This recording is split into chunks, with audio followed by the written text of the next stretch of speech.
Cześć, w tym odcinku zobaczycie to, jak się regeneruję, szczególnie mentalnie, bo muszę wam przyznać, że po 10. tygodniu lekka rutyna wjechała, więc potrzebowałem takiego odskoku od tej codzienności, czyli 6 dni w tygodniu siłownia i nic więcej, tylko ta rehabilitacja. I zobaczycie też, jak się regeneruję podczas sezonu, bo wtedy, kiedy nie jadę na reprezentację, dostajemy 4 dni wolnego. Wtedy zawsze wybieram się w to miejsce, w które zobaczycie, czyli do mojego domu. Jakby moja regeneracja to nie jest nic specjalnego, po prostu jadę do domu, jest tam moja rodzina.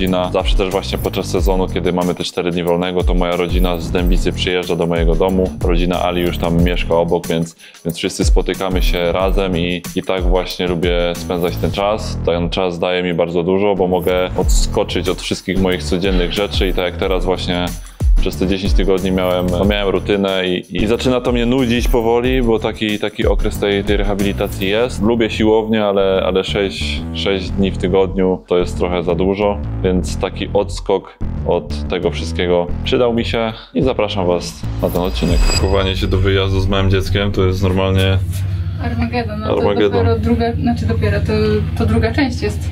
To już druga część rzeczy. Nie byłem świadomy, że aż tyle tego trzeba wziąć. Ale może jakoś dojedziemy do domu. Udało nam się zapakować. Gdzie jedziemy? Jedziemy do naszego domu.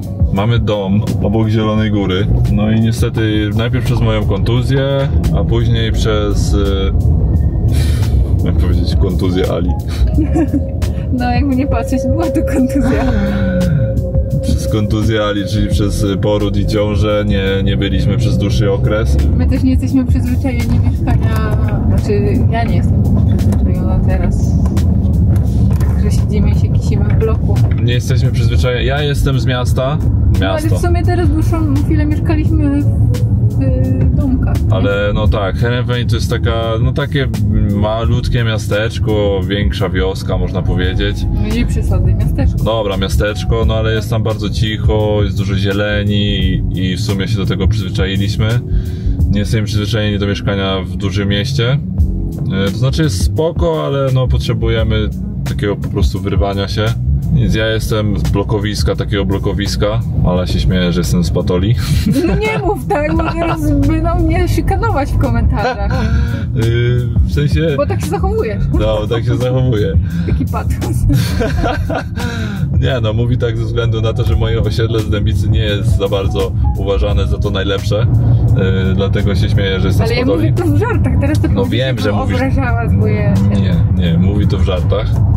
Ale prawda jest taka, że kiedyś moje osiedle było bardzo patologiczne i ja się tam wychowywałem. Jeśli miałbym powiedzieć, że czy ja kiedykolwiek miałem jakieś materialne marzenia, to właśnie moim jedynym marzeniem nigdy nie były jakieś samochody, ani nie wiem, zegarki czy coś takiego, tylko zawsze był dom gdzieś w lesie. I taki dom dzięki swojej ciężkiej pracy mogliśmy sobie wybudować i właśnie tam lubimy spędzać czas, kiedy możemy. No teraz jeszcze tam nie mieszkamy na co dzień, no bo ze względu na moją karierę i na to, co robię w życiu, ale no jest to takie miejsce, gdzie bardzo lubimy spędzać ten czas. I może nie będziemy wam robić MTV Cribs i jak żyjemy, ale no zobaczycie pewnie. Czemu? Będziesz miał materiał na vlog. Zobaczycie w tle gdzieś tam, jak wygląda nasz dom i jak to tam wygląda. Pokażemy wam może 2 kozy, bo mamy kozy. Więcej na TikToku mojej żony. Tak, więcej na TikToku mojej żony. Ona prowadziła dziennik budowy z naszego domu. Kiedyś w ogóle był taki pomysł, żeby ten dom był wynajmowany na weekendy, na Airbnb, żeby go wrzucić, żeby po prostu w momencie, kiedy my jesteśmy w Holandii, to żeby sobie zarabiać na tym, ale stwierdziliśmy, że no jest to nasz dom i no nie chciałbym, żeby ktoś inny uprawiał seks w moim łóżku, nie? Wiecie, o co chodzi?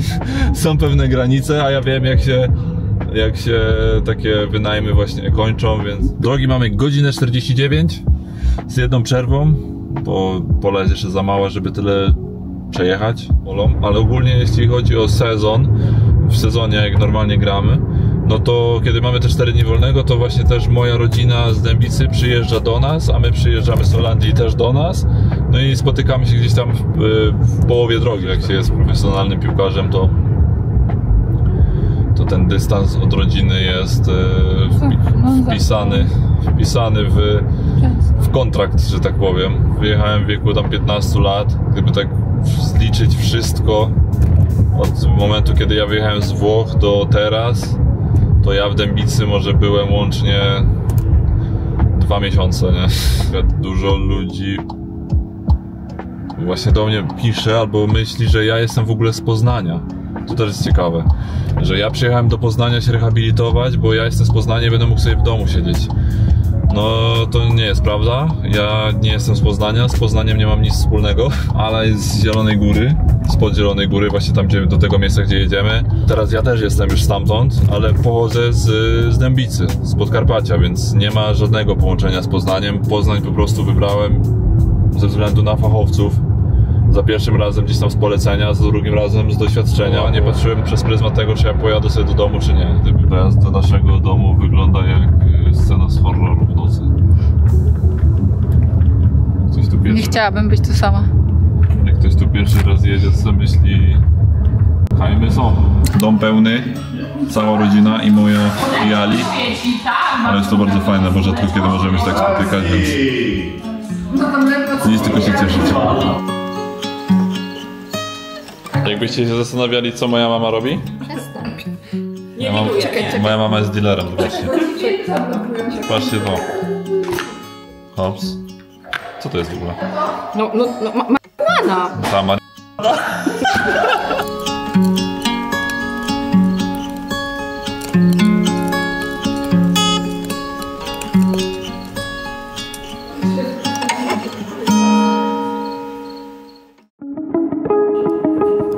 rodzinny spacerek po lesie, stylówka wiejska i to, co lubię tutaj najbardziej, czyli cisza i spokój. Nic tu się nie dzieje, nic tu nie jeździ.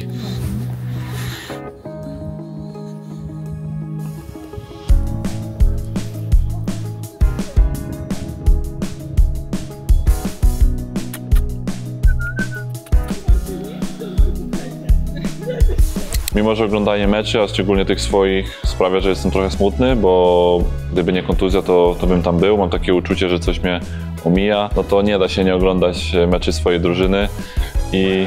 Nie bądź smutny. Nie bądź smutny.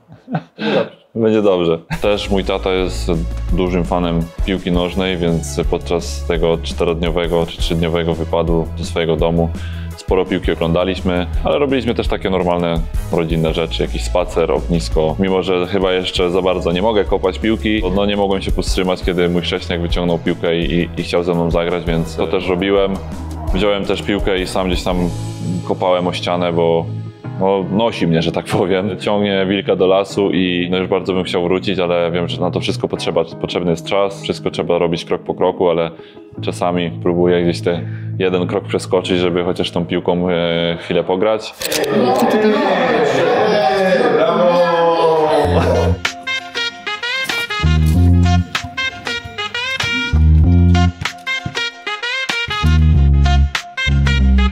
Stay fly, hustle through the sky, moonwalk on clouds, stack it up, cheddar, feeling better, proud, mind sharp, cutting through vibes, samurai sword, dropping bars, hit like a freight train aboard. City lights reflect dreams, mirrored ambition, chasing glory in the chaos, no permission. Quick wit, sharp tongue, arrows in the dark, navigating life, play it like a park. My już po weekendzie, rodzinnym weekendzie, dom był pełny, wypoczęci albo nie wypoczęci. Ale było fajnie. Teraz pewnie będziecie coraz częściej widzieć kadry z mojego domu, tego w Zielonej Górze, bo prawdopodobnie teraz, jak pola jest troszkę większa, będziemy jeździć co weekend, żeby chwilę też w tym swoim domu pomieszkać.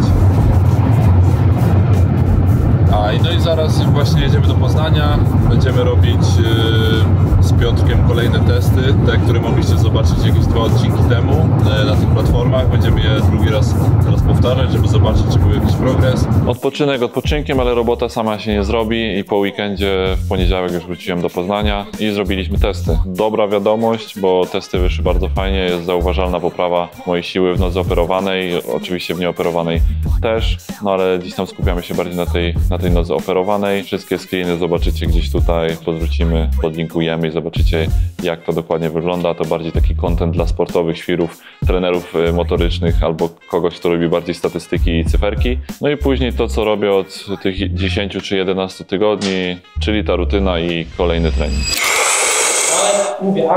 Narastaj siłą, narastaj. Najpierw to, że prawą lepiej teraz niż lewą, tak? To mental musi być. Znaczy prawa wykręciła 1300, lewa 1285, ale ogólnie moc większą wygrałeś już 2600, nie?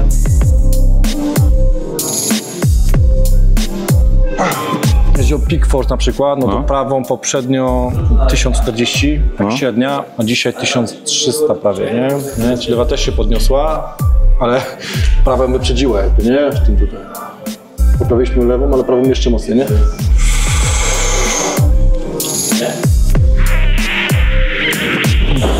Tutaj brawo, no. Ładnie to poszło. A to lewa poprzednio poprawiała się o 7%, że jest 7% mocniejsza niż była, a prawa poprawiła nam się też o 7%. No tylko tak dobrze. 3 koła teraz zrobię.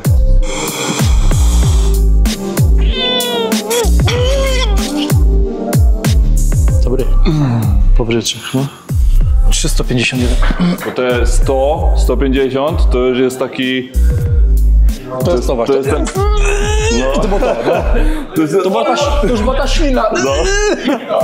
Nie, to jest ten moment, że nie wiesz, czy chcesz tam wchodzić w tą nogą operowaną, wiesz co chodzi? 13% różnicy mamy na bazie 4 testów, dobra? Mówimy 2 teraz i 2 poprzednio, ale jak zrobię tą sesję tylko, czyli aktualną, to różnica spada tylko do 6%. Między lewą a prawą przy tym. Tak. Czyli teraz mamy 6%, różnicę knee push sprawiliśmy o 10%. Knee push, nie? Przez kolano. Tam prawie z 20 na 6% tylko różnicy. Idziesz. Dziękuję. Pobiłeś. 597, czyli o... no do 20, nie? To jest dużo, bo jest 575, a prawie 600. Ciśnię, Dobry, widziałeś? Tu było na k***a, widziałeś? No widziałem właśnie. 12% różnicy. 11% różnicy. Dobry! Gaz! Dobry, już. Pomaga to, wiesz? Jak krzyczę? Nie, ten target tam. Target. Ale jest tak, że jak my pokazujemy liczby wam i wykresiki, to wam się to lepiej robi, nie? No. Że jest takie motywujące to. W sensie to, jak widzisz, że to działa, ta twoja siła na to tak... 14% poprawy. Cieszy mnie bardzo to, że idzie to w dobrym kierunku.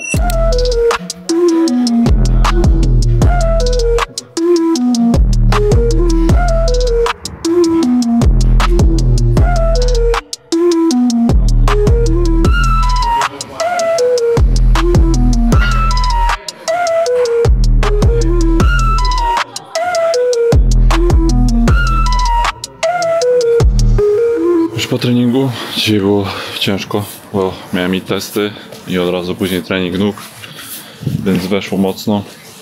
Idziemy coś zjeść dobrego do domu. Chciałem wam przedstawić jeszcze jednego specjalistę, z którym współpracuję podczas swojej rehabilitacji. Specjalistę, którego jeszcze nie widzieliście. Jest to Rafał Stach, fizjoterapeuta, ale również osteopata i o tą osteopatię właśnie chodzi. Podczas pierwszej rehabilitacji też współpracowałem z osteopatami. Jest to fajna terapia, taka dopełniająca całą tą moją rehabilitację, ten cały mój serwis dookoła mnie. Rafał Stach jest to też doświadczony i fizjo, i osteopata. Był prywatnym fizjo Pawła Fajtka, czyli ulubieńca polskich piłkarzy. Również Rafał był na olimpiadzie w Tokio, z tego co pamiętam, więc jest to taki człowiek doświadczony, który zna się na swojej pracy. Rafał współpracuje ze mną też nie tylko nad moim kolanem, ale nad całym ciałem, bo ze względu na to, że mam 2 fizjoterapeutów, którzy patrzą w większości na to kolano, czy tam biodro, okolice kolana, tak ten Rafał patrzy na całe moje ciało i stara się regulować to, co się rozregulowuje. że tak powiem. To też nie jest tak, że w trakcie rehabilitacji boli nas tylko kolano, bo przy dużych obciążeniach i dużej ilości treningów czasami pobolewają nas różne inne rzeczy. Ja na przykład miałem problem z lewą pachwiną i właśnie Rafał jest od tego, żeby to kontrolować. Piątek, czyli jako ten ostatni dzień mojego treningu, chociaż w sobotę jeszcze mam jeden trening, ale w piątek wieczorem Rafał sprawdza jakby cały stan mojego ciała, stara się to uregulować tak, żeby po prostu na następny tydzień był gotowy do kolejnego tygodnia. Na początku w ogóle nie było w planach tego, żebyśmy razem współpracowali, ale tutaj przyszedłem. Rafała wcześniej nie znałem, ale poznaliśmy się, bardzo dobry fachowca, więc współpracujemy dalej i jestem z tej współpracy bardzo zadowolony. Sprawa taka, że na przykład Robert jest chory. No i w tym momencie, kiedy dzisiaj pewnie pracowalibyśmy może nad czymś innym, bo z Robertem wczoraj bym pracował nad kolanem, to dzisiaj możemy z Rafałem zrobić coś innego. Nie? No i to jest wszystko w jednym miejscu, więc po prostu jest taki komfort, nie? Nie muszę gdzieś jeździć. No jeżdżę do tamtego Rafała, no ale jakbym miał jeszcze innego fizjo w innym miejscu, to bym gdzieś musiał jeździć, a tu chłopaki są w tym samym miejscu, więc w sumie piątek jest nawet dzień, gdzie mam i ciebie i Roberta. Obu, no. No więc przechodzę z tamtej strony na tą stronę. Tylko tam robię kolano, a tutaj robię jakby pod koniec tygodnia sprawdzenie całego ciała, czy tam są jakieś napięcia na biodrze, na pośladku, na plecach i tak dalej, żeby to wszystko korygować, żeby to na bieżąco było monitorowane. Rafał, powiesz, czym się różni fizjoterapia od osteopatii? Osteopata to czarodziej. Ale ogólnie to też jest fascynujące, że jakby całe ciało jest połączone, że to jest taki mechanizm, jak to się mówi, jakby łączony, nie? Że jak cię boli nawet kostka, to zaraz ci to przychodzi na kolano, kolano źle stawiasz, boli cię biodro, z biodra coś tam kompensujesz, bolą plecy i tak to jest jakby jeden mechanizm sprawia kolejny w ruch, nie? Do tego pierdołu jest sztywny paluch. Nie? Jeżeli palucha nie prostujesz, a to jest bardzo ważny ruch, gdzie musisz przetoczyć stopę, nie? Więc jeżeli ja sobie idę, przetaczam stopę, jak nie zgina mi się, nie prostuje mi się paluch, zaczynam uciekać stopą gdzieś tam na zewnątrz, nie? Czyli od razu skręca mi się biodro, no to będzie nam się przeciążał gdzieś ten środkowy przedział kolana, już od razu zacznie się pewnie ból w biodrze i no wychodzimy z takiej pierdoły, gdzie w zasadzie paluch się nie prostuje, co to jest, nie? A później przy każdym kroku gdzieś nasze ciało jest w sumie fajnie zaprojektowane. Będziemy szukali takiego wyjścia, żeby jednak zachować funkcję. No i próbujemy gdzieś to w innych miejscach kompensować. Raz była sytuacja. Pamiętasz ostatnio? Robiliśmy nogę, tylko że na drugą stronę. Ja się obróciłem i on mi wziął moją zdrową nogę. I on przyciąga do mnie i tak się na mnie patrzy. Ja sobie myślę, co on chce ode mnie? Ja patrzę, ale zajebiście, nie? Ale poszło. Nie, to nie ta noga. No ale ja na przykład jako pacjent, ja czuję różnicę między terapią osteopatyczną a fizjoterapeutyczną. Że teraz to bardziej fizjo to robisz, bo mi wpierdasz palca tam, gdzie najbardziej boli. Osteopatycznie aż tak to nie boli, nie? Teraz widziałem te złote antosie. Też głosowałem nawet. Na kogo głosowałeś? Na mojego, znaczy to nie kolega w sumie, ale mojego krajana się mówi? Z tego samego miasta? Mojego krajana Piotra Szeligę? Kojarzysz? Jak wskoczył na shorta w CS-ie, wiesz co chodzi? O! Wskoczyłem! Wskoczyłem! Ej, wskoczyłem na shorta! Ale to jest ziomek, co nie potrafi w ogóle grać w CS-a, a że ma kolegów dobrych, to jest taka liga Face It. No i 10 level to jest ten najwyższy, nie? No i on doszedł do tego 10 levela, no ale tylko dlatego, że ma dobrych kolegów. A on jest z Dębicy? Tak, no. Mateusz Borek, Leszek Pisz, Artur Jędrzejczyk, Piotr Szeliga. No ale Piotrek Szeliga dostał mój głos. Bo ja nie dość, że lubię grać w CS-a, to jeszcze on. Ale to jest takie śmieszne. To jest tak, jakbyś chodził 10 lat na siłownię. No nie no, ile grał tego CS-a? 3 lata. I byś się podciągnął pierwszy raz. I byś to celebrował, jakbyś, wiesz, nie wiadomo co zrobił, nie? To jest mniej więcej takie porównanie. Jesteśmy również w trakcie nagrań zbioru takich przykładowych ćwiczeń dla każdego po operacji ACL-a. Ja też chciałem bardzo pomóc ludziom, nie tylko piłkarzom, ale amatorom czy ludziom, którzy nie są związani ze sportem, bo bardzo dużo osób do mnie pisze i pyta o różne ćwiczenia. Chcielibyśmy właśnie nagrać coś takiego, żeby osoba, która to przechodzi, mogła sobie wejść w ten filmik i zobaczyć, jakie przykładowe ćwiczenia mogłaby robić. Oczywiście to będzie wszystko konsultowane ze specjalistami, z trenerami trenerem, tutaj też wszyscy mają sporo roboty dookoła, więc nie wiem, kiedy to ujrzy światło dzienne. Też chcemy to zrobić w ten sposób, żeby to było tak bardzo neutralne, żeby ktoś do nas nie miał pretensji, że robi te ćwiczenia i gdzieś źle to wpłynie na jego rehabilitację, więc staramy się tu gdzieś manewrować po takim trochę śliskim gruncie, ale chcemy zrobić coś dobrego i mam nadzieję, że bardzo fajnie to wyjdzie. Dziękuję Wam za ten odcinek. Jak zwykle muszę Was prosić o lajki, suby i komentarze. Widzimy się za tydzień w niedzielę o 15 jak zawsze. Pozdrawiam Was. Cześć.